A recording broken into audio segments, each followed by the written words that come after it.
Hey everybody, how you doing? Well, that's good. Welcome to PHLY Flyers Postgame, presented by Bet365. Download the Bet365 app. Use code PHLY365 when you sign up. Whatever the moment, it's never ordinary at Bet365. My name is Bill Matz. I'm your director of fun and games for the evening. Joining me, it's Philly's #1 hockey beat writer, Charlie O'Connor. Well, Charlie, that was my first question. It's really... How Flyers is it that two goalies come in with a combined .866 save percentage, give up a total of 2 goals through the first 48 minutes and 13 seconds, and of course it goes 2-2 to a shootout through 65 minutes? Daniil Tarasov in net for Columbus. If you take away like the game started filters and stuff, if you go down low enough, one of the few goalies that's worse than a Flyers goalie in the league. Numbers wise, of course, real bad. We have a goalie battle in Ohio tonight. Why not? Between Ivan Fedotov and Daniil Tarasov. The Columbus comes out on top 3-2 in the shootout. Flyers unable to put together their first 3-game winning streak of the new year since the end of November. Good effort tonight, I would say. They needed a little bit more offense. They got what they needed, which was an early third-period push and a third-period goal from Owen Tippett to take the lead, because you know what's going to happen in the back end of a back-to-back on the road against a team that's been waiting for you. They're just going to have a little bit more to push at the end of the third, and that's what happened. Zach Werenski ties it up. It eventually goes to a shootout, and they're the Flyers, so we know what happens. I mean, they've won some shootouts this year. They're 3-3 in shootouts this year. It's gone okay. That said, I do think that's kind of the story of this game, is that you saw them come out to start the third. Because I thought to myself, okay, we talked about it during pregame. Columbus hadn't played since Saturday. Flyers in the second game of back-to-back with travel. They were probably going to be the less energetic team in the third period. But third period starts and the Flyers came out strong. You almost wonder if that was a point of emphasis in the locker room. We need this early. Like, we need to come out fast, because who knows what our legs are going to feel like at the end of the period. They come out, they get a little lucky, because that goal that Tippett scored, it's a distance rep. That was a very like Alexei Kolosov a couple weeks ago kinds of goals, where you just think to yourself, how did he not stop that kind of shot? It was bad. Yeah. And hey, still a goal. You're up 2-1. Now you're thinking, okay, maybe they can come in there and hold this down. And it wasn't that they weren't trying. Like, they were still trying to do everything. They were just maybe a quarter, an eighth of a step slower than they were. And maybe if Columbus this year was as bad as we expected them to be, that still would have been enough. But right now, this is a Columbus team that's playing with a lot of confidence. They believe that they are a good team. Whether they are or not, I don't know. I'm not sure. But they think they are. Yeah. And they're going to go out there and they're going to play hard until the final buzzer. And they also have a guy in Zach Werenski, who obviously scores both goals in this game, who is playing like one of the best defensemen in the NHL. And he has the ability to just take over a game. Again, I don't know if he can keep this up over a full season, because he's always been good. He's never been this good. So we'll see if this can be held for 82 games. But right now, he has the belief that he can change a game at any moment. And that's what he did in this game. He scores both their goals.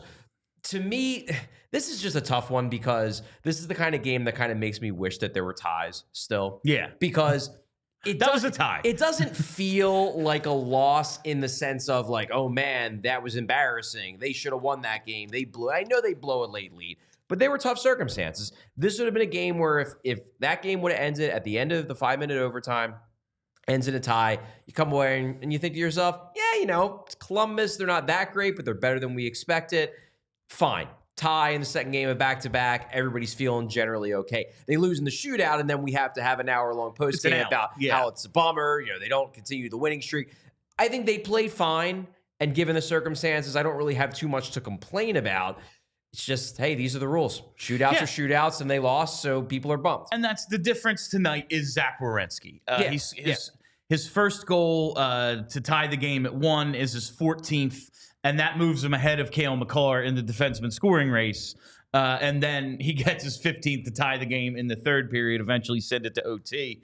He was freaking everywhere tonight, and it's not odd for him. Like leading the league in ice time, leads all defensemen in scoring. This is a league with Cale Makar and Quinn Hughes in it, and he is playing at this level. Listen, is he as good as those guys? I don't think so. But he's having a season as good as them. He's absolutely playing to that level. And when you look at man, Quinn Hughes has some really good players to feed off of. Now, when you look at the splits, him off the ice, him on the ice, he might be the MVP of the league. But there's some really good guys in Vancouver. You look, Cale Makar might be the next Bobby Orr, but also Nathan McKinnon's the best player in hockey, if not top 3. Who's Zach Werenski out there with? There's some dudes who are having good seasons. Marchenko, Monahan, we talked in pregame, but Werenski is killing it out there, and that's the difference tonight is they have that one guy who can kind of just, we weren't the better team, but we got 2 points because I gave you 2 goals myself tonight. And in fairness, when you're talking about Quinn Hughes, for example, now we speak of Quinn Hughes as, he's one of the 3 or 4 best defensemen in hockey, if not higher. Before last year, he was very good, but he hadn't yet taken the leap into being a true superstar who's winning Norrises and competing for them every year. Maybe this is just the year when Werenski is taking that leap. A few years later, from an age standpoint that Quinn Hughes did, maybe he is now just this good. Sometimes it happens a little later for guys. It's totally possible, and we know, we, again, talked about in pregame, John Tortorella, when he gets to Columbus, he's working with Werenski, working with Seth Jones as well at the time, and they're developing this role. He's now been playing it for a few years. John Tortorella's been here for 3 years.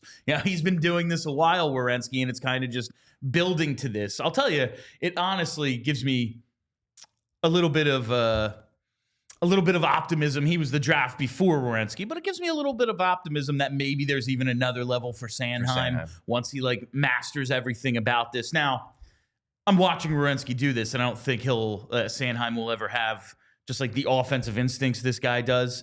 But I don't think so either. But if he could do some semblance of what Werenski's doing, you have a hell of a player, even if he's not in the Norris conversation the way Werenski is right now. But I was pleased with what I saw for the most part in the third. Like you said, they did come out strong early. They had the first 6 scoring chances in the third, according to JJ on the broadcast. Really, the first 10 minutes of that period, I thought they were by far the better team. They get the goal. They have a few more solid shifts after that. Cates is just creating chances out of forecheck hustle. He's everywhere to start the third period. If they could have just maybe cashed in on, there was a chance right before and a chance right after the Tippett goal. Get one of those, and this is 2 points in regulation. I mean, but it's, that's what happens when you don't have dudes who are going to score on a lot of their chances. The one thing you can pin this on, if you really want to, if you want to talk about something that you can say, this was the reason why, this is what, because it's been something that's been a problem all year. It's been a problem for multiple years. They get that power play opportunity. They're up 1 goal. They get it with 8 minutes left. And suddenly it's this could be it. You score a goal there, then you're up 3-1, then it's over. And instead, nothing really there on the power play. 2 or 3 minutes later, Werenski scores to tie the game. You do have that opportunity to, drive that stake through their heart, and they just don't have a good power play. I mean, I know it's been good the previous 2 games. It was the, 2 straight games where they scored 2 goals each game. For the first time in 2.5 seasons. This was a reminder that, it ain't fixed. No, that's we said going back to, last season, all summer, I don't need this thing to be 25%.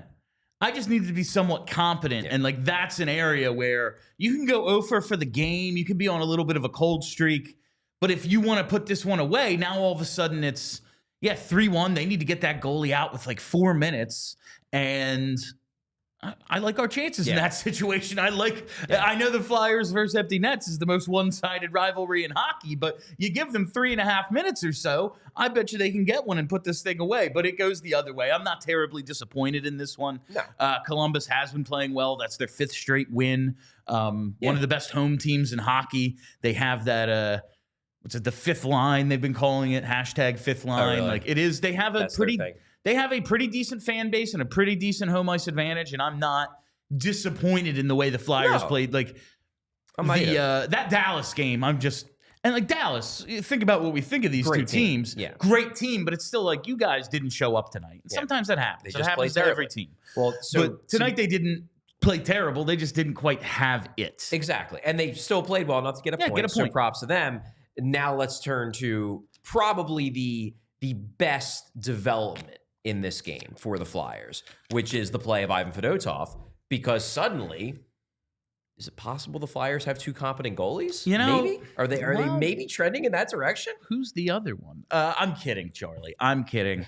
I know. No, Ivan Fedotov through 40 minutes, stops 16 of 17. He's got a .941, makes that huge diving stop in the 3rd to keep the game 1-1 with like 13 minutes left in regulation. Ultimately does give up the tying goal, but again, it's a 2-on-1 that Cam York that close to being able to break up, but Werenski puts it home, and the final line for Fedotov stops 26 of 28 for a .929. That's good no matter who the goalie is. Exactly. And if there is a game that the Flyers don't lose because of goaltending, it's a good game for the Flyers goaltenders. I know you're not grading them on a curve. I am. Okay. Well, but this game, and this was an objectively good game. This game I do not have to rate. I mean, the only thing you can maybe nitpick is the shootout. Obviously, he struggles in the shootout, but look, it's a skills competition. I'm not going to be too hard on him for that. During the actual hockey game, he was very good. He gives up 2 goals to one of the hottest players in hockey, one of the best defensemen so far this year. Neither of them were weak. You have a 2-on-1 and a breakaway. Like, he could have stopped both of them because it's not like every breakaway goes in the back of the net. But we're not talking about weak goals here. We're talking about really good shots from a really good player. Otherwise, he was great. Made a ton of really great saves. That save he had in the 3rd period, man. Like, fantastic stop. Now, granted, could have been better located by the shooter, to be sure. He's on his backhand, so it's not like he can place it maybe the way you would if you're, like, coming with momentum and being able. But, like, he made the save. It is the ugliest good save I've seen in a long time. Ivan Fedotov, I think we just have to accept that even the good version of him, it's never going to be pretty. If this is who he is, like if he's some semblance of competent and he looks ridiculous, great, man. This is entertaining as hell. He had the shot never even really got to him. I think it gets blocked, but early in the game, he's down and out and he just throws his arm in the air. His arm up in the air. I don't know, maybe it'll hit me. Like, that's great stuff. And even in the shootout, 2 good moves get him. Yeah. And you look at down the other end, TK, little too much mustard on the move that works for him basically every time. He beat the goalie. It worked.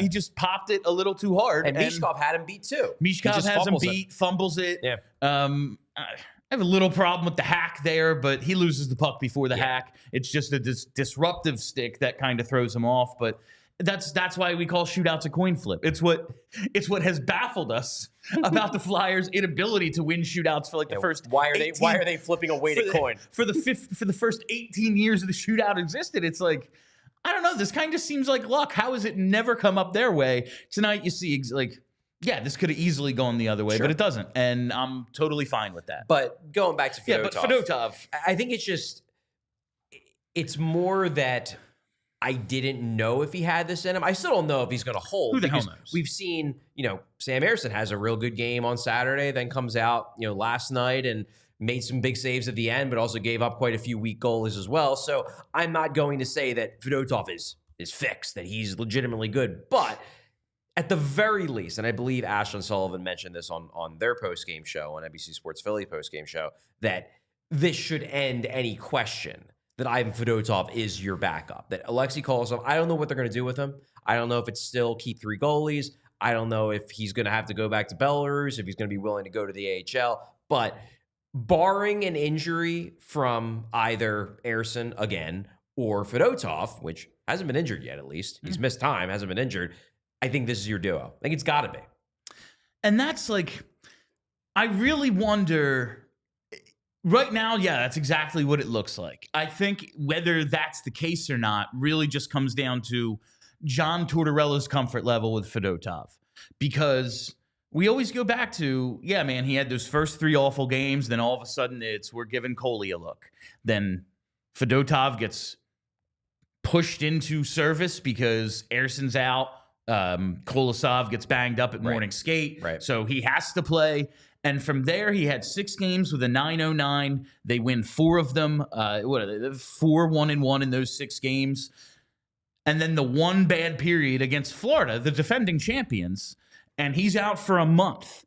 And since then, I mean, the 2 Toronto games weren't great, but I can't say he was horrible-ish in those 2. He was whatever. Yeah. And now he comes back. And it was a tough situation after the layoff. After a month off. Yes. He plays 2 games, and listen, they lose 1 in overtime. They lose 1 in regulation. He didn't face a ton of shots, but he was okay. I'm not going to kill him. Yeah. I thought the one games, I'm thinking about the one where he gives up the goal to Tavares. That wasn't the best. But again, I've seen significantly worse played goalie games by goalies. And I'm not. All season. I don't want to be grading on a curve. Those games, maybe I'm grading a bit on a curve. This game, I'm not grading on a curve. No. He was just playing good. It's just really like, I wonder where he'd be right now if it hadn't just been, okay, 1 bad period, you're out for a month.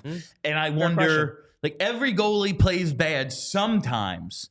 Like, how many games in a row does Fedotov have to play to give John Tortorella the comfort level of, all right, he had a bad period or he had an game.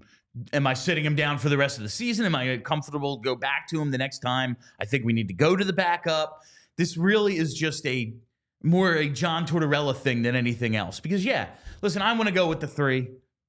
They're not going to. That's pretty obvious. Like, I don't think what they're doing right now is the move. But like I say all the time, when people, still want to argue about the way they're doing the quote unquote rebuild, we're having a 2-year-old argument. Why?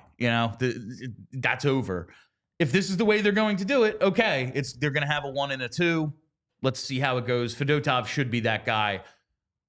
If he is, I hope he builds up. Like, I hope John Tortorella sticks to that plan and just doesn't wake up one day and go, I still don't like him. Because that's not good for anybody. Like, we don't get to learn about anyone when the next time he plays is March. Yeah, it's fair. Look, in the end, John Tortorella doesn't know crap about goalies. No. He straight up says it. I think he says it with pride. I think he is trying to think of the right word. He gets concerned when he watches Fedotov for all the reasons we talked about. Because he plays a weird, concerning style that is unorthodox and does not engender confidence, I guess is the way to put it. So he's very much in the boat of, well, when the results start being bad with Fedotov, I want to bench him because he scares the hell out of me. So he said before the start of the year, goaltending situation scares the hell out of him. Ivan Fedotov really probably scares him even more so because he's so unorthodox. The thing is that then you watch Alexei Kolosov, and yeah, he might look more conventional, but his numbers are not good. He is they're even worse. Just as many mistakes, giving up just as many bad goals as Fedotov, if not more, especially over the last few weeks. So, yeah, he may not have the most confidence in Fedotov's playing style, but at some point, you just got to look at the results. And the results for Fedotov, objectively speaking, have been significantly better than the results for Kolosov. And to me, it's that simple. 9, 10, 11, 12. They have like 13 games before the Four Nations break. I think Tortorella said, what was it, pregame today? Tonight starts like 10 and 17 days or something like that. Kill me. I'm making this point to say that means we're going to have to see another goalie. Like, this can't be Sam Ersson for the next 13. No. Like, they have some back-to-backs, but it's really just a condensed schedule, whether you want to look at the back-to-backs or not. My point with the 3 goalie thing was, I don't want to give Sam Ersson a workload he can't handle. And to this point, for the last calendar year, I don't think he's shown he can handle a number 1 workload. So let's just go with all 3 guys. But whether they go with 2 or 3, we're going to get an opportunity to see at least one of them. It looks like it's going to be Fedotov. He's going to get the opportunity to show what he can be. Like we're sitting there watching the game. Jamie comes in from wherever the hell he was, and he just like, so what is Fedotov? Like, what can his ceiling be? Given his age, given where he is right now, it's like quality backup. Like that's the ceiling. Well, you need those. You need those guys. And a year from now, when he's on an expiring contract, teams are going to want a quality backup. Now it's a high. If he can prove that he can do it, fair. We have 40 games of his probably between now and then to find out. But he can be of value to this team, whether it's in net or as some sort of piece down the line. Bill, we haven't even gotten into the goalie thing. I know. I am of the opinion personally, and this is my personal opinion, I think that they should try to trade him in the summer and then try to actually upgrade the goalie position. That's my opinion. But interesting. Because I don't want to go through this again. I don't know if you can do it to the guys again. I think there's a lot of fans out there who would be like, if it's in service of a good draft pick, I guess I can live through it. But given the stated goal of we're not trying to finish in the bottom 5 of the league, I don't know if they can do it to the guys, sit there, ask them to put their bodies on the line, blocking shots, playing their asses off for a maniac every night.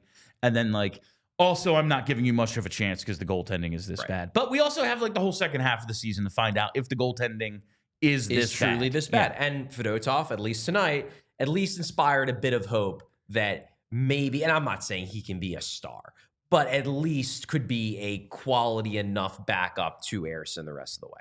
All right, before we go the rest of the way with this show, have to take a quick break so we can tell you about our partners like Game Time. That's right, Game Time is the best secondary ticket marketplace on the whole internet, fam. And it's not a big question why, because they have features like Game Time Picks that makes getting tickets to your favorite events even easier. They filter out the fluff to show you only incredible deals on great seats, so you don't waste time searching through thousands of tickets to find the best value. And you still get all the other features that made Game Time great to begin with, like the all-in pricing, the seat views, the low price guarantee, and the most flexible customer service policy in the ticketing industry. Flyers, they're on a bit of a road trip right now, not home. Maybe you're gonna want to welcome them home. You had such a good time at the Ducks game. You think, you know what? Let's try to keep this home ice advantage going. Why not go to a game with our friends at Game Time? So take the guesswork out of buying tickets with Game Time. Download the Game Time app, create an account, use code PHLY for $20 off your first purchase. Terms apply. Again, create an account, redeem code PHLY for $20 off. Download Game Time today. What time is it? It's game time. And while we're here, why don't I tell you about our friends at Glatt Hair Restoration. That's right, because Glatt Hair Restoration is now under the direction of Morgenstern Medical. What's the difference? Well, there really isn't a huge one. Glatt Hair Restoration, you still get the same peerless approach to care, same expert team, same unmatched Glatt system, same state-of-the-art location, and the same stellar results. Now just under the direction of Dr. Morgenstern, a highly respected plastic surgeon. But each member of this team is exceptionally trained. They bring 30-plus years of industry experience. Hair restoration is all they do, whether you need laser light therapy, TED treatments, vitamin supplementation, topical or oral medications, PRP and stem cell restoration, or hair restoration surgery. Bald is now optional. If you want to improve how you look and how you feel about yourself, Glatt Hair has the right treatment for you. Regain your confidence. Visit glatthairmctr.com or call 610-980-4000 to get started today. Yeah, so Ivan Fedotov, we will see where this goes. I think he's been more encouraging than not lately, where upward trajectory for the most part. So we'll see where he goes from here. It's going to be plenty of opportunity over the next couple of weeks to get him in. I just think that I remember when they made the switch the last time, when they switched to Kolosov, and John Tortorella straight up said, Coley's our number 2, Sam's our number 1, Fedotov's our number 3. I'm just telling you right now. Then when they tried Fedotov in those 2 games against the Leafs after Kolosov had the one really, really bad game that finally made them make the temporary switch, he was asked again, does this mean that Fedotov is the number 2? And Torts was just like, well, we'll see how it goes. So he wasn't yet willing to give him the endorsement. To me, this game should be enough for John Tortorella to give Fedotov no, he's the 2 now, Coley's the 3. The only thing that, There's only two possible explanations if that isn't the case. Explanation number one is just that Torch just doesn't like Fedotov and just doesn't have any confidence in him, and that's what's driving it. Explanation number two is the whole concern about Kolosov and, everything. Yeah, I mean, it remains a concern. Yeah. They don't want to lose what is a prospect. He's played a bunch of NHL games, clearly not ready. It's hard to tell what his ceiling is when he's in over his head, but they don't want to lose a prospect for nothing. If he goes back over, it's going to be very hard to get him back here in the first place. Maybe they have to roll with this setup for a while, but if it is a 1 and a 2 situation, Kolosov ain't helped. No one is helped by him not playing hockey at all. But we'll see how this goes. We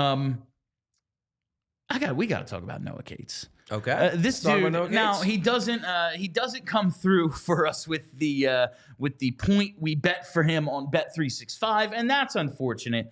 But you just want to talk about a player who's clearly confident, clearly playing at the height of his powers right now.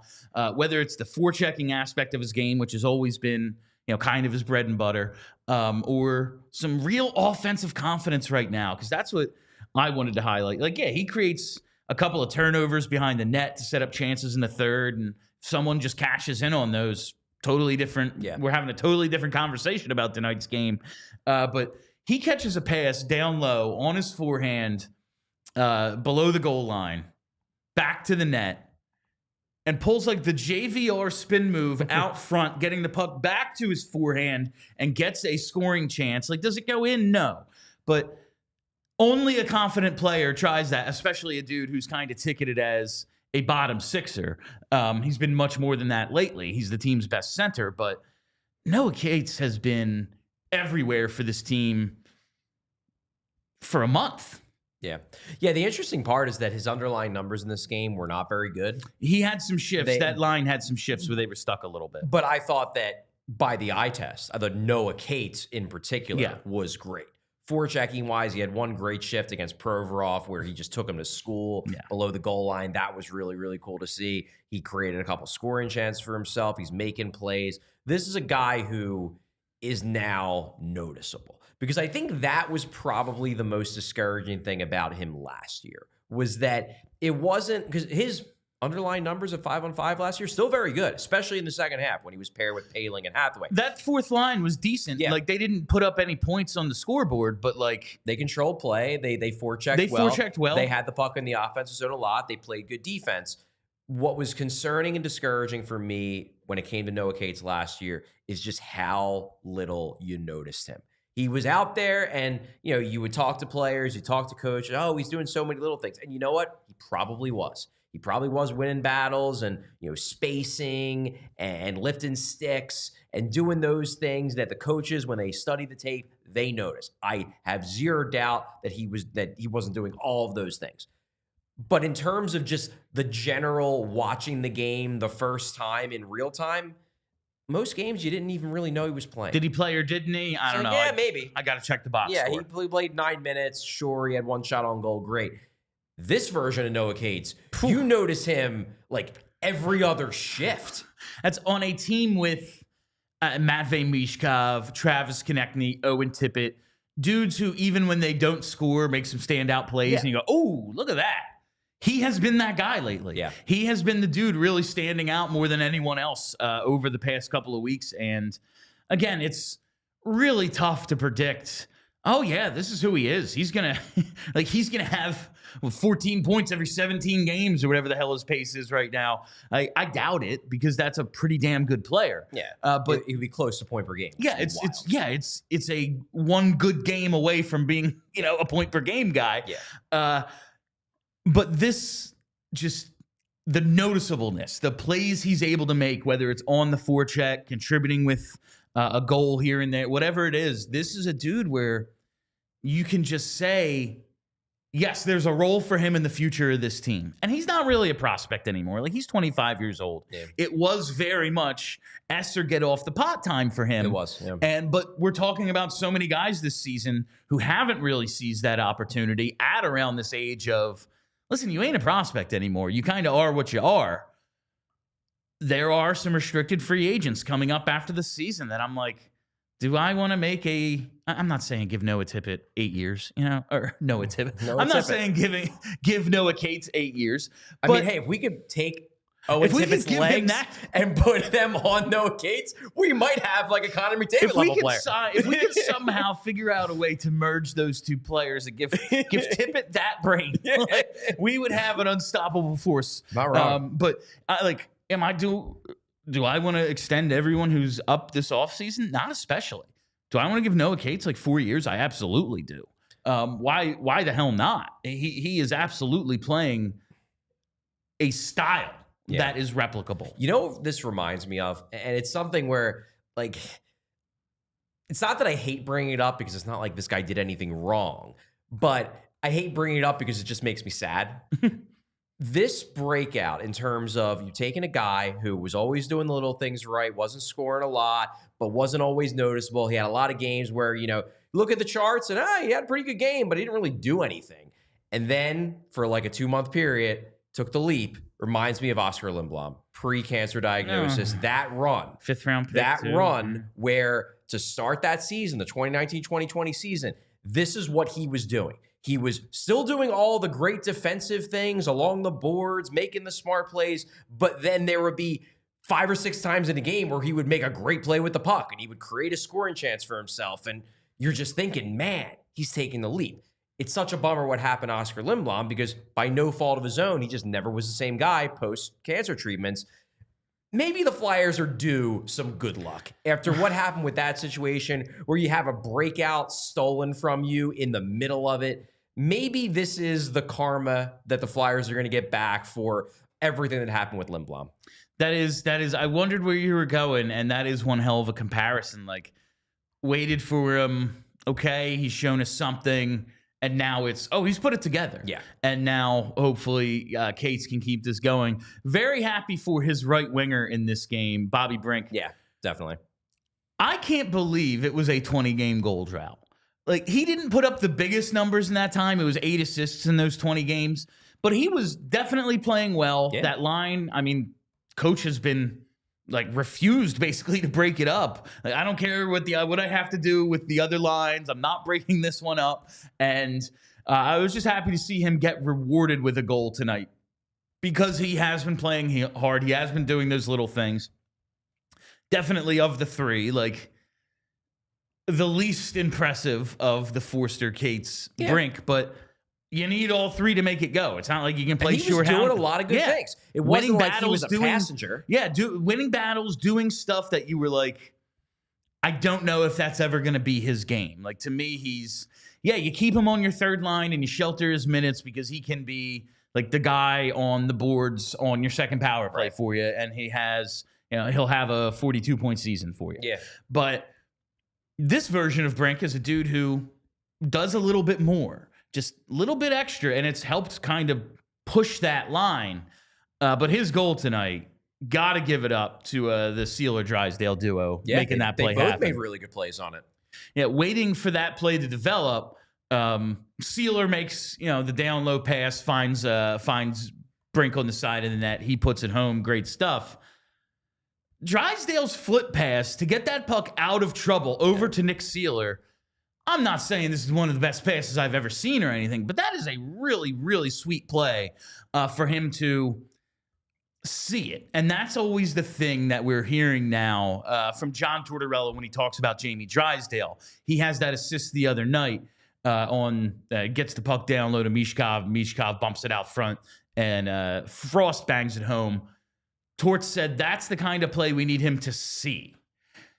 Him being able to have I can flip this over there. Can I make a flat pass? Can I sauce it traditionally? No, but I can flip this over to some open ice, and the play unfolds from there. That is a really encouraging play from Jamie Drysdale as well. Yeah, I know that the Cutter Gauthier game is obviously going to be remembered for Cutter Gauthier, for the fact that, the crowd was amped up. Cutter Gauthier didn't really rise to the moment. In fact, he shrunk from it. Yeah. And that's what it's going to be remembered for. I do wonder if at the end of the season, we might look back and say that was the game that turned Jamie Drysdale's season. because he was coming off some really bad games. He was really, really bad against Dallas, and he wasn't good the second game against the Leafs either. And you were thinking, because I thought since he's come back in the lineup, they've been using him as a sheltered third-pair defenseman, I thought he was trending mostly in the right direction. And then he had those 2 games, and I started to worry that he was falling back in old habits, that all the progress I thought he was making might just disappear. Then he gets a game where there are a lot of fans, and we see them in our chat, we see them on social media, we see them in our Discord. There are a lot of fans that are very, very skeptical of Jamie Drysdale. And under normal circumstances, would never in a million years consider chanting for him. Yeah, a Jamie Drysdale chant. That's positive. Like, yeah, for multiple times. Like, even before that goal. Yes. Like, he was in a tough spot in that game. Yeah. He is the other guy. Yeah. Like, we hate Cutter, so we're chanting for you. But it's not because we're like so happy about that trade. Yeah. It's because we hate this guy. Exactly. And he is in a tough spot. Like, if he has the game Cutter had, or if he has a couple of rough turnovers. He's a -3. This is a, I'm not saying career defining game, but that is a at least perception defining game until he does something really great for an extended period of time. But he bailed himself out of that. Yeah. He played so well that it's now bought himself a little bit of a leash. And now he's building on it a bit. He's building on it, exactly. It gave him a chance, if anything, to reset. Yes. After a few games where it looked like he was trending back in a bad direction. I also wonder, and I don't know Jamie Drysdale super well. I haven't covered him for very long. I certainly don't know him to the degree that I know some of the vets on the team, and I can feel like I have a pretty good read on Travis Sanheim's personality and Owen Tippett's personality. I'm not friends with them, but I think I have at least a general idea what makes them tick. So I'm not going to say this with 100% certainty. But I do get the sense that Jamie Drysdale is the type of guy who probably responds better to positive reinforcement rather than fans getting on him. And maybe, just maybe, this was a, Trey Turner ovation type moment where he feels like he's got the crowd behind him. He knows he hasn't been playing that great. And he's like, they're still on my side. And it just frees him up a little bit more. Maybe has him not thinking as much out there, just playing a little bit more to his strengths. Because I thought tonight, overall, really strong game by him. It seems like he's building off of what he started on Saturday in that Anaheim game. And it's exciting. Charlie, I know we talked about this after the first period. People were mad about Egor Zamula leading the defenseman in ice time, which I found funny because you pointed out they all played the same number of shifts. All 6 defensemen had 9 shifts in the first period. And then you look at the ice time, like the shift breakdown. Oh, yeah, Zamula had 3 that went like the shortest was like 1:09 or something. Yeah, okay. He got stuck out there. Like, this was not a Shaw and Torts decision. Like, we're gonna load up Zamula tonight. It was he had a couple long ones because they all had the same amount of shifts. All the defensemen, I believe, had 9 shifts after the first period. It's just that Zamula's were longer because they got trapped a few times because that Zamula Ristolainen pairing in the first period, at least, wasn't good. I thought Ristolainen in particular did a really good job of rebounding. Because I think he was really bad in the first period. He had some ugly turnovers. The one that leads to the goal. I guess you could maybe pin that a little on Cates, but that's a tough pass. It's a bad pass. That's a bad pass by Ristolainen. And after that first period, you're thinking, eesh, this is just going to be one of those rough nights for Risto. Second period, I thought he was great. He really turned it around on the fly. I was impressed by that. He rebounded well, but now I guess they're going to keep coming back to the question of Egor Zamula, his usage over Andrae, and now Drysdale ends up playing more than him tonight. That's mostly on power play time. But this idea that they have to shelter Drysdale and Seeler, so that means, well, guess what? Zamula has to play second pair of minutes. Yeah, he does. Like, what are we making of that? Is it, well, this is what's best for Drysdale's development, so if you're down with the rebuild, you just kind of have to accept it? Like, I just think people are going to be mad because they don't like Zamula because he's taking up Emil Andre's ice time. That's what it comes down to. That's obviously part of it. And there was no guarantee that Zamula, and obviously this wasn't one of his better games to be sure, there was no guarantee that Zamula wasn't going to flail in this second pair role, because that's what he was doing the first month of the year. Every time they played him, he was playing terribly, because if you remember, they started him out this season in a top 4 role. He was in the second pair because they started Jamie Drysdale out on the third pair because they wanted to shelter him. Same concept. Since he's come back in the lineup, though, with Risto, and Broad Street Hockey actually tweeted this out today, underlying numbers really strong. Going into tonight's game, his expected goals for percentage was 61.81%. Since coming back into the lineup and being paired with Rasmus Ristolainen. Shots on goal, 58% at 5-on-5. Corsi for, 53%. Goals for, 56%. These are solid numbers. And you could say that it's Ristolainen carrying the pairing, and I think you're probably right. I think he has been the one who's been driving the success of that pair more than Zamula. But if Zamula was playing as poorly as he was the first month of the year, it wouldn't matter. No. That Ristolainen is playing well. He'd be dragging Ristolainen down. At the very least, Zamula for the last 3 weeks or so, basically since the Andrae demotion, he's been holding his own in a top 4 role.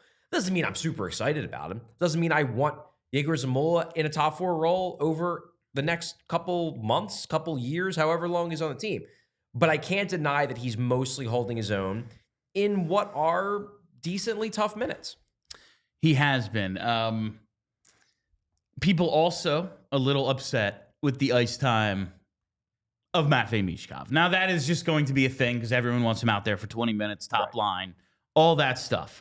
But he doesn't play like the final 4+ minutes of the second period, doesn't play a ton, plays 4 minutes in the third, does get a couple of shifts in the overtime. So in the thing that one of the things he's excelled at this year, they go back to him.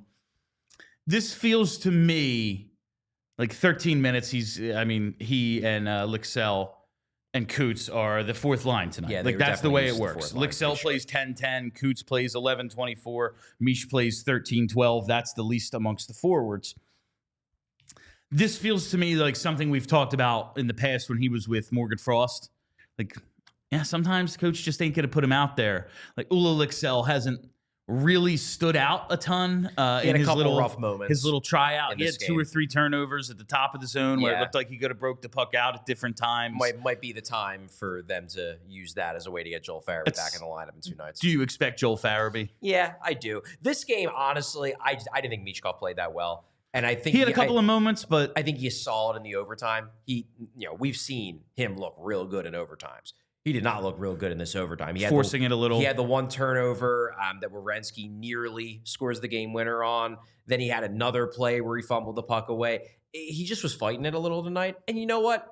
20-year-old rookie, second game of a back-to-back, coming off of a real tough game against a real tough opponent with travel. These are probably going to be the games where he's going to look a little gassed. And we talked about on the show that this is a problem for this year. I do not envision this being a long-term problem because I have full confidence in Matvei Michkov's work ethic, and I believe he's going to attack the gym and the ice rink and anywhere really like crazy this summer, trying to get himself into better NHL shape. But I think this year, we're just going to have to deal with the fact that sometimes he's not at 100%, not from a health standpoint, but just in terms of fatigue. Yeah, I am coming to accept that I am just not going to get the mad Russian on a nightly basis. Not yet. Like that guy through the first 27, 30 games, that dude, he's not going to be there for 82 games this year. That's apparent. Yeah. He had points in back-to-back games. It's something I wanted to bring up in the pregame that we didn't get to. We got sidetracked on other stuff, but like you see him score the goal finally, and then he picks up the assist on the pass from Drysdale that he gets out front to Frost the other night. Do you think that was just the culmination of him playing a little better? Or, sometimes you pick up points because he plays, especially where he goes to the net. Like, you're going to get some points. I think he's playing better. I think he was playing better. I thought tonight he didn't play that well. But again, I implore people not to get hung up on the, he had 2 really good games, then a bad game. He's inconsistent. It's abundantly clear what's going on. The coach is telling you. He gets tired sometimes because he's not used to this schedule. And this has been a particularly crazy schedule because, as John Tortorella said before the game, the Four Nations thing has really forced the NHL to compress this to fit that 2-week gap into the schedule. You're just going to have to deal with it. And I'm not saying it to you. I'm more just saying it to the fans. The fans are just going to have to deal with the fact that Michkov isn't yet what he's going to be. You're going to see flashes. You might even see flashes for a couple weeks in a row, a month in a row, as you saw, during that stretch in the first quarter of the year when he really got going.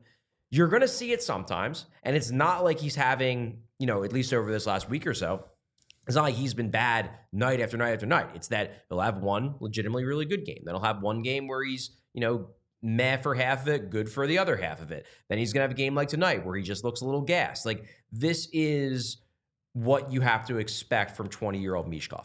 All I really wanted to see from Michkov this year is enough of the high-end skill and talent to make me believe that a year or two down the road, he is going to be that good on a nightly basis. And I've seen nothing to disabuse me of that notion. So for me, I'm not even a little bit worried. Now, I get that there's always going to be the spotlight on him and people want to see the young promised savior be great every single night, but you're just going to have to accept that, like, that's not going to happen this year. I do want to ask you about Lycksell in a second, but first, we're talking about watching Michkov. You know how he's going to look best? Through a pair of Shady Rays. Beautiful. That's right. I love my Shady Rays. Shady Rays is an independent sunglass company offering a world-class product rated 5 stars by over 300,000 people. Their shades have durable frames and crystal clear optics, making them the perfect choice for all outdoor adventures, and they have hundreds of options to choose from, so you're bound to find the perfect pair to match your style. I'm a big aviator guy. Think about aviators. They usually have that little nose piece. Say, you're driving, you go into Wawa, pick up an energy drink or something before you go do your podcast, and put the glasses up on your head. What happens? It gets tangled in your hair. Not with Shady Rays tangle-free options. They have them in all sorts of styles, including the aviators. I wear them every day. I love my Shady Rays. I think you will too. And now's the time to check them out because exclusively for our listeners, Shady Rays is giving out their best deal this season. Head to shadyrays.com. Use code PHLY for 35% off polarized sunglasses and try for yourself the shades rated 5 stars by over 300,000 people. While we're here, you get that nice discount on those sunglasses. What is that? That's a smart financial decision. You need TrueMark Financial Credit Union for all of your financial decisions as well. Because listen, if maybe you put that holiday shopping on a credit card, now you're left with a big balance that's weighing you down. Well, think about this. What if you could pay it off faster and with 0 interest until 2026? Well, you can with TrueMark Financial because they're offering 0 interest on balance transfers for 12 months, so all your payments can go towards reducing your balance, not just covering interest. Here's the play. Transfer your existing balance from another institution to TrueMark Financial Visa credit card and take advantage of this amazing offer. But hurry, you only have until the last day of February 28th, 2025 to cash in on this offer. Whether you're interested in earning rewards, cash back, or just prefer a low rate for everyday purchases, TrueMark Financial can choose the credit card that best fits your financial needs. So visit TrueMark.com/compare for full details and to apply today. Visit TrueMark Financial, federally insured by the NCUA, equal opportunity lender. Terms and conditions apply. All loans subject to approval. 3% balance transfer fee applies. Standard rates apply after the promotional rate. All right, Chuck. Weak game tonight, I would say, from Lycksell, at least non-noticeable outside of a couple of turnovers. I would agree. I want to get a look at guys, and while a player like Joel Farabee is struggling, someone who I'm not sure really factors into the future here based on what we've seen over him over the last calendar year, I don't know. I want to get a look. It's been 3 games, not a ton of ice time. Has he really shown you much of anything? I thought he's had moments. I don't think he had moments tonight, though. And as we talked about in pregame, Joel Farabee, you could say, I don't know if he's part of the future or not. I think that's up in the air. I think he needs to show more to be sure. But at the very least, Joel Farabee is an NHL he's a known caliber quantity. forward. Yeah. He can play in this league, and he can produce in this league, at least to the point where he should be in the lineup almost every night. He's a quality NHL player. It is still unclear if Lycksell is a quality NHL player. He might just be a quad A guy where he can come up for a few games here and there, but it's mostly just a really good AHLer. So it's not like Lycksell is going to have as long of a leash as a Joel Farabee rightfully does. Is this game enough to get him pulled out of the lineup? Honestly, probably. They lose the game, so it's not like it's the whole, well, we won, so we can't change the lineup thing. And Lycksell didn't play that well. He didn't get a ton of ice time. He got only 10 minutes, 10 seconds, which was lowest among all Flyers players. If you're going by that, usually that's a strong indication that the coach didn't love what he was seeing. And if the coach doesn't love what he's seeing after a loss in a certain guy who doesn't even have a lot of roster security, lineup security anyway, yeah, if I had to put money on it, I think Joel Farabee comes back in next game. I think so. And when guys get this opportunity, they need to seize the opportunity. Like, you're not going to have, like Charlie said, that forever leash. You're not going to get 10, 12 games to really get going. You need to do, like what Tony Dick did. And now he's in a different situation. He's a little older. He's kind of okay, we know you can score in the AHL. You're a guy who I think a good team would maybe be more interested in bringing up in situations like this. Because, let's just plug and play. We know what he is, but this is a rebuilding team. Let's look at some of our own guys, obviously, rather than like the 27-year-old. But I want this opportunity for players who will excel. Maybe not. Go back to Farabee. Maybe bring up Samuel Tuomaala, whatever. I like that they gave him a shot, even if it didn't. Like we've said about the goalies all year. This is a fact-finding mission. You're not going to like some of the information you get. Lycksell, this was his shot for now. Didn't really impress. Maybe he gets another. Maybe he gets another. Maybe he does. If somebody gets hurt, it seems like he's now the preferred call-up. Sure. They haven't had a major forward injury, particularly on the wing, in a while. It could happen at some point. And if it does, maybe Lycksell then gets 2 weeks, 3 weeks.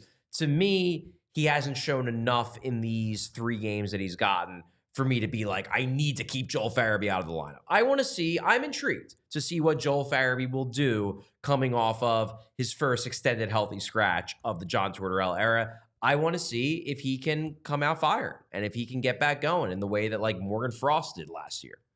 And with that, it is time for Charlie O'Connor's 3 stars of the game. That's right, Charlie O'Connor's 3 stars of the game. Charlie, hit us with star number 3.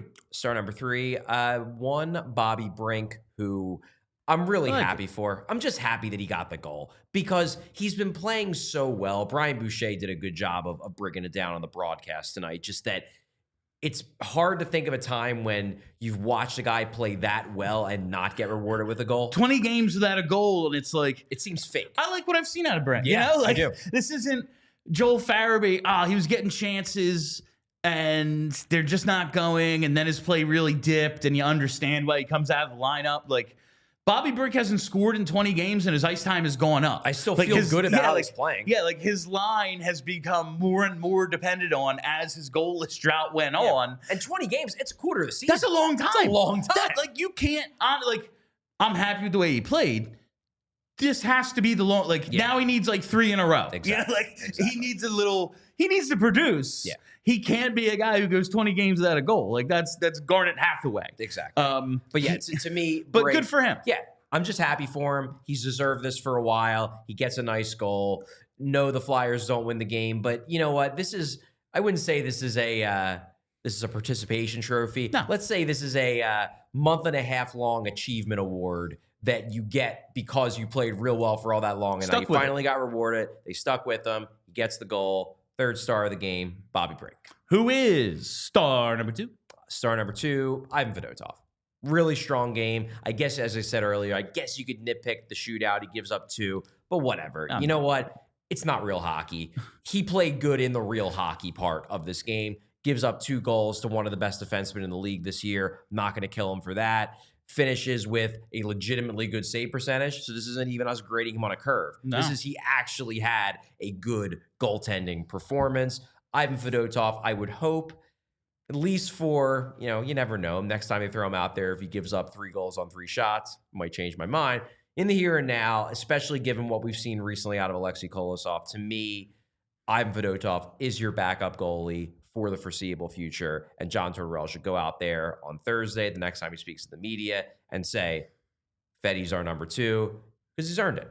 Played really well in this game. He played acceptable in tough circumstances against the Leafs last week. It seems like he's trending upwards. Ivan Fedotov, easy choice for 2nd star of the game. I have a feeling star number 1 is going to be a pretty easy choice as well. Who is the 1st star of the game? Yeah, it's not a Flyer. It's very clearly Zach Werenski, who was the best player on the ice for both teams in this game.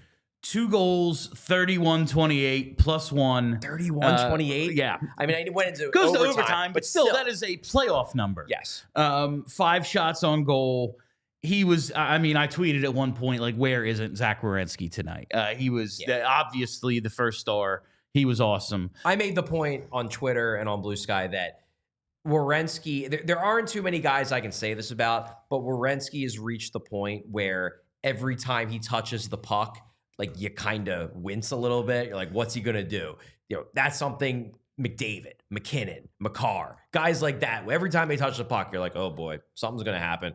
That's what I felt watching Zach Werenski in this game, where every time he had it, you were expecting him to make a good play and make a potentially game-breaking play.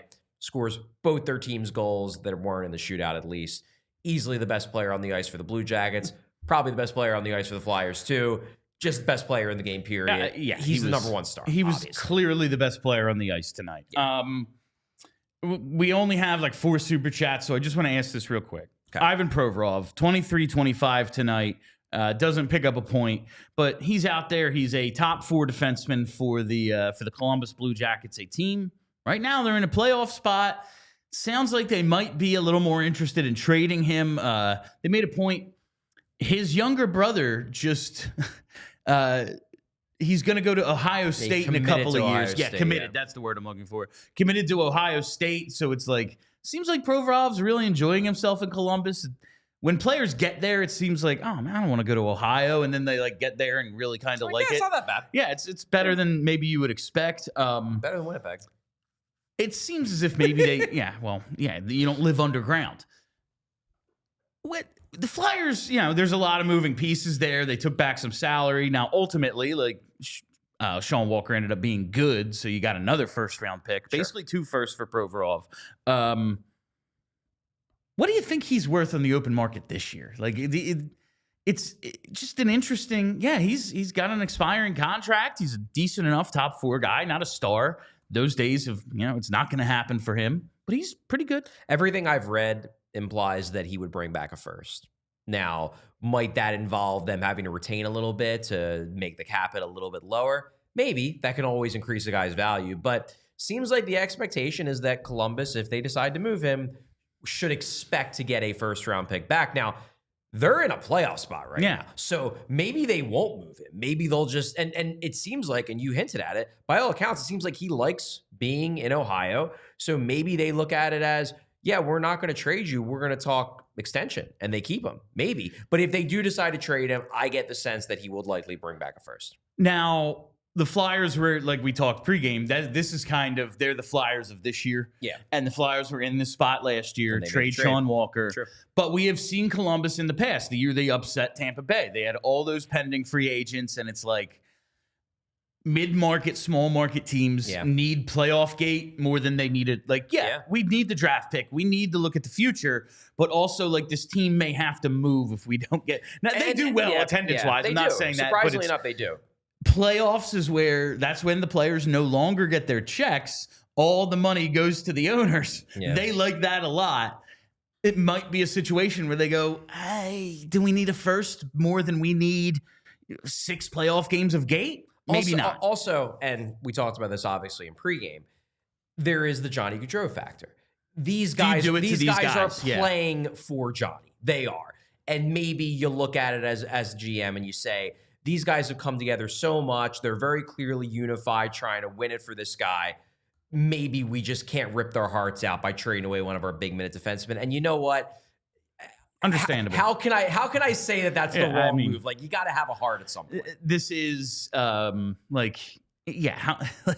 a tough decision to make. I don't want to make that decision. Like with the Flyers were rebuilding and they weren't playing for anyone. It was just like, we're a real tight team. We really like each other and we're overachieving. Great. It's a little bit different when you're playing for your former superstar who tragically passed away right before the season started. Who's like the most well-liked guy in the league. Yeah. All right, let's hit those super chats. All right, for tonight, this first one from Benjamin Branscombe. I just want to say I saw Mr. O'Connor on Saturday in a suit, and he is very dapper. Right. Charlie rocks the suit. I like what you've been doing with the no tie recently. That's my thing. Think that's a really good look for you. That's my play. Yesterday, everyone very complimentary of the hair. When we have like you're too far away from the camera now, so it's harder to see. When you have like the ring light on, it highlights it a little more. But and Chuck, he's really put himself together over these last couple of years. Oh man! Thanks, all right, before we get to the last couple of super chats, I just want to say we appreciate those of you watching on TV, whether it's Samsung TV Plus, Roku, Xfinity. We really appreciate you joining us. Head over to allphly.com for more of the show. And what's more of the show is going to be these last couple of super chats. All right, from our pal Gary B, who we also met on Saturday. Give me Gary B. Frost anytime goal missed for me this evening. All things considered, a back-to-back. They played well. Yeah, this isn't the Dallas game where I'm like pissed. Yeah. It was a tough spot. You don't know what you're going to get out of your goalie. All in all, I have very few complaints about this game. Yeah. And Frost did get an assist. He did. He had a nice pass on the typical. I actually thought that Tippett got the goal. Frost's play was better on that play than Tippett. Getting him the puck into that spot. Yeah, in the neutral zone makes a good play. Then the nice drop pass entry. Like Tippett just throws a puck on net and Tarasov just whiffs on it. And that is also like Tippett, his willingness to shoot. Sure. His willingness and his ability to shoot. Now, that wasn't like the best shot I've ever seen. But it is what gives us that, man, if he just puts a couple more together, he could have a 40-goal season because he is going to score on more of those than you'd expect. And that's what we get tonight for what should have been the game winner. But, you know, don't get everything you want. From JH. Blur. Yeah, it was, yeah. I love it. Exactly. JH. I too love 30 Rock. And finally, another one here from JH. Loss sucks, but good to see the kids taking steps. Yeah, it's one of those. The guys who played well tonight are guys I want to see play well. I want more out of Michkov, obviously. Sure. That would be cool. But when you're seeing Cates take steps, when you're seeing Frost do stuff, Tippett score a goal like that. Brink scores. Yeah. Drysdale has another Brink gets solid one. Game. Yeah. These are players that, whether they're trade pieces or part of the future, you don't want them out there invisible, and they weren't tonight. Yeah. All right, and that is all the time we have for you on PHLY Flyers Postgame, presented by Bet365. Download the Bet365 app. Use code PHLY365 when you sign up. Whatever the moment, it's never ordinary at Bet365. Charlie and I will be back at 4 o'clock tomorrow, the rarest of occasions, the studio show for us. Just one this week, so you make sure you tuned in at 4. Follow us right here on YouTube so you never miss a live show. Set that reminder bell. You get those notifications. Follow the Twitter at PHLY_Flyers and follow the podcast as well. You know where to find it. All right, my name is Bill Matz. That is Charlie O'Connor. Until tomorrow, let's go Flyers. We all silly like the mayor.